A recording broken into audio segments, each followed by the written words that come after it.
Assalamualaikum warahmatullahi wabarakatuh. Perang Sawik adalah perang antara kaum muslimin dan kaum Quraisy di bawah pimpinan Abu Sufyan. Perang Sawik berlangsung di pinggiran kota Madinah pada 2 Hijriah atau 624 Masehi. Kaum Quraisy yang mengalami kekalahan pada perang Badar merasa sangat terhina dan ingin segera membalaskan dendam mereka kepada Nabi Muhammad SAW. Peristiwa perang Badar benar-benar membuat suku Quraisy Mekah harus menanggung malu sekaligus luka sejarah yang amat mendalam. Bagaimana tidak, jumlah tentara mereka 4 kali lebih besar dari pasukan muslim, tapi mereka harus menerima kekalahan. Tidak hanya itu, kerugian lain yang mereka terima adalah banyak dari pemuka Quraisy yang tertawan. Perang Badar merupakan pertempuran yang sangat menentukan bagi kedua pihak, baik umat muslim dan kaum musyrik. Alasannya karena peristiwa ini merupakan pertempuran pertama dalam sejarah dakwah Rasulullah SAW, sehingga siapa yang menang berarti dialah yang dipandang telah berhasil menunjukkan kekuatan militer yang layak diperhitungkan.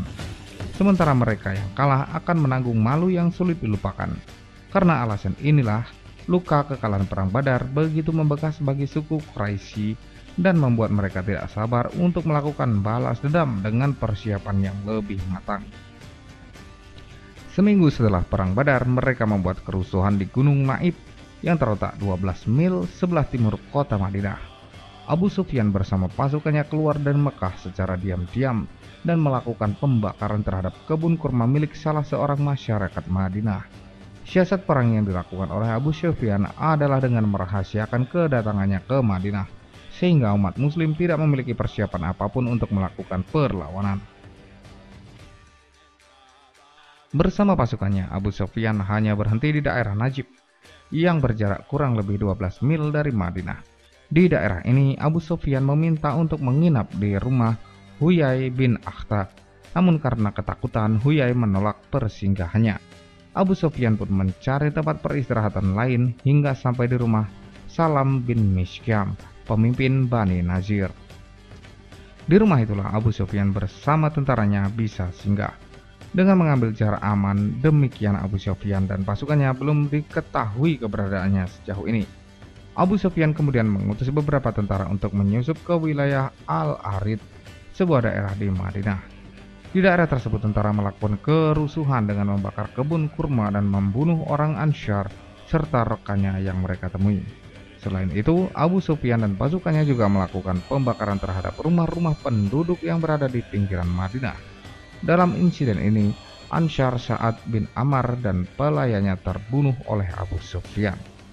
Kabar kerusuhan itu sampai ke telinga Rasulullah SAW. Beliau pun segera mengutus tentara untuk melakukan pengejaran. Sayangnya mereka sudah mengetahui informasi ini dan berhasil melarikan diri.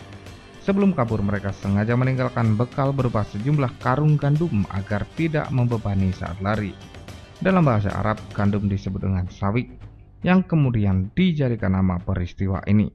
Rasulullah membiarkan Abu Sufyan dan pasukannya kabur, sementara gandum-gandum yang mereka tinggalkan diangkut umat muslim sebagai harta rampasan perang. Nabi Muhammad SAW melakukan pengejaran terhadap pasukan Quraisy. Namun pasukan muslim kehilangan jejak mereka di bagian tengah mata air Al-Qadar. Pengejaran oleh pasukan muslim Madinah berlangsung hingga daerah Karkarah Al-Qudar. Tetapi pasukan Quraisy Mekah tidak dapat terkejar. Pasukan muslim akan berhasil mengejar jika sekiranya mereka tidak membuang karung-karung gandum tersebut. Pasukan muslim kembali ke kota Madinah dengan membawa karung-karung tepung yang ditinggalkan oleh Abu Sufyan dan pasukannya.